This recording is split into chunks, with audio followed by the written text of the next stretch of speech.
NASA et le gouvernement ont truqué l'alunissage, parce qu'il était techniquement impossible de le faire, et qu'ils devaient simplement trouver une sorte d'alternative pour que le public y croie.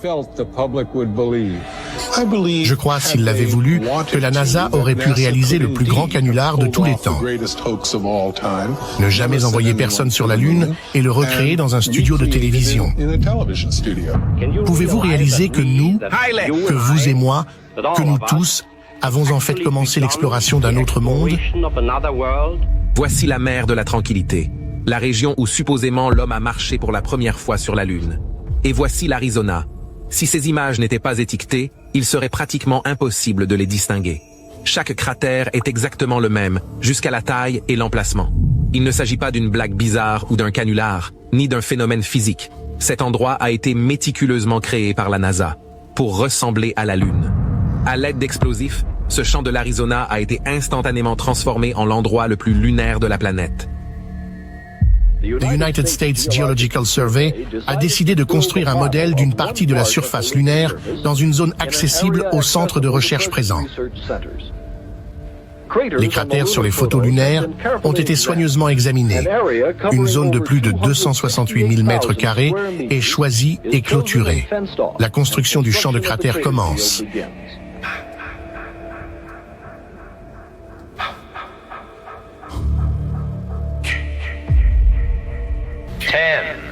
10, 9, 8, 7, 6, 5, 4, 3, 2, 1, fire!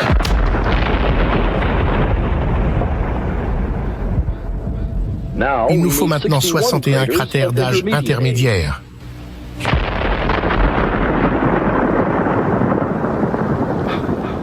Chaque série de cratères ayant dispersé des débris sur la surface, nous avons créé une toute nouvelle zone géologique, avec les éjectats les plus anciens au fond et les plus récents au sommet.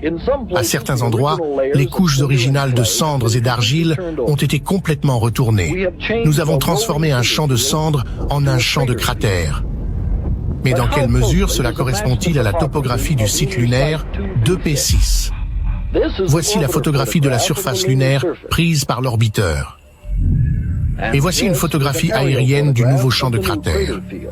La taille et l'emplacement de chacun des 426 cratères ont été reproduits avec une précision remarquable.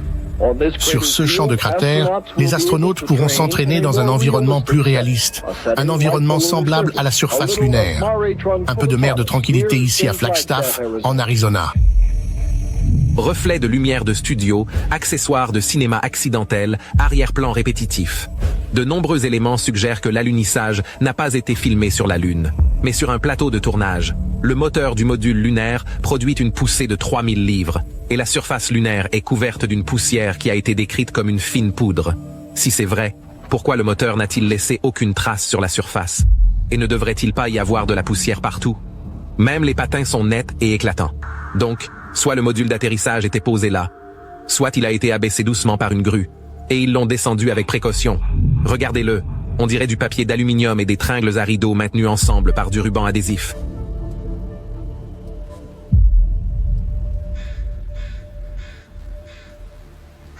Un autre indice d'une grue est quand le module quitte la surface de la Lune et retourne soi-disant en orbite. Voyez par vous-même. Le module se sépare et les astronautes retournent doucement en orbite. Et regardez la lenteur avec laquelle ils se déplacent. Où est le panache du moteur de la fusée? Qu'est-ce qui permet à cet objet de voler jusqu'à l'orbite? Si vous regardez attentivement les images, il semble que l'objet oscille un peu sur des câbles ou des fils. Par ailleurs, qui a tourné ces images? Il n'y avait pas de caméra télécommandée. Mais la scène est parfaitement cadrée. Ils font des zooms avant et arrière. La caméra suit l'objet dans le ciel, mais le perd comme par hasard lorsqu'il devient trop haut. Mais la caméra fait un panoramique autour de la surface. Qui s'occupe de la caméra maintenant? En parlant de câbles et de fils, regardez ces images.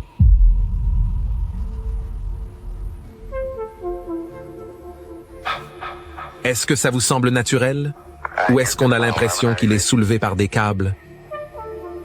Apollo 11, this is Houston. Go ahead. LEM looks to be in pretty fine shape. About all we can see from here. Okay, and reference to your question on this step 13 on the decal. I understand that you have used up the content of the repressed O2 package, and at that time, instead of being Puis il y a cette séquence de Neil et Buzz mettant en place le drapeau. Mais s'ils étaient tous les deux sur la surface de la Lune, qui filme ces images? Et comment ce drapeau peut-il flotter s'il n'y a pas d'atmosphère sur la Lune? Bien sûr, on nous a dit qu'un tube en aluminium soutenait le drapeau. Mais il semble bouger beaucoup. Non? Allez, parle-leur de la fausse Lune créée par la NASA. Mais t'es complètement possédé? Laisse-moi une seconde, je vais en parler. Ce que notre ami psychopathe veut mentionner, c'est le projet LOLA, Lunar Orbit and Landing Approach. Étiez-vous au courant que la NASA a créé une réplique exacte de la Lune?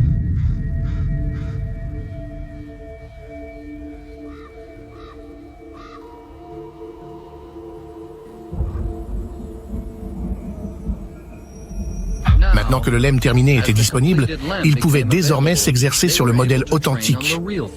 Le module lunaire a été installé dans un centre d'essai avec une caméra qui projetait des images d'une surface lunaire artificielle à travers les fenêtres. Il réalisait littéralement des missions intégrales à bord du module. Juste à côté se trouvait un espace où les instructeurs étaient installés et d'où ils pouvaient introduire divers problèmes en actionnant simplement un commutateur. Dès lors, quelque chose se passait mal. Les astronautes présents dans le simulateur devaient alors gérer l'urgence et déterminer la cause du problème tout en cherchant un moyen de sauver la mission. Les relevés photographiques ont été si précis que la NASA a pu construire un gigantesque globe lunaire qui reproduit la totalité de la surface lunaire dans les moindres détails. Il suffisait alors de filmer la surface mobile de ce globe en utilisant par exemple ce rail circulaire pour donner l'impression de voler réellement autour de la Lune. Oh! Il est donc évident que la NASA disposait de tous les éléments et ressources pour simuler la présence humaine sur la Lune.